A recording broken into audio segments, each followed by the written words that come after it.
আমি সকাল থেকে আজকে দেখলাম দুইজন লোক আমাদের এই ইব্রাহিমাবাদ রেল স্টেশনের আশেপাশে বিভিন্ন বাস স্ট্যান্ডের পাশে ঘুরতেছে।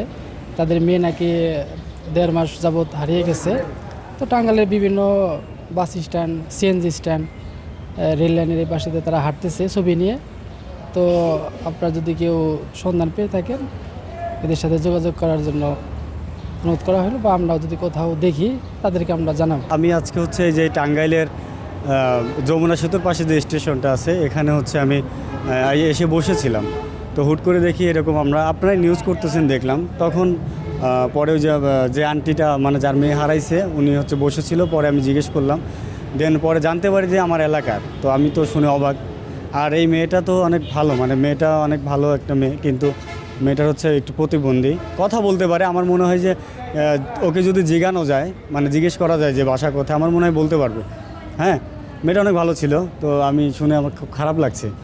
তো যাই হোক, আমি সবার কাছে অনুরোধ করব, যদি এই মেয়েটার খোঁজ কেউ পেয়ে থাকেন বা যদি কোথাও দেখে থাকেন, তাহলে কাইন্ডলি প্লিজ দয়া করে এদের সাথে একটু যোগাযোগ করবেন। আপনাদের কাছে কৃতজ্ঞ থাকবো আমরা।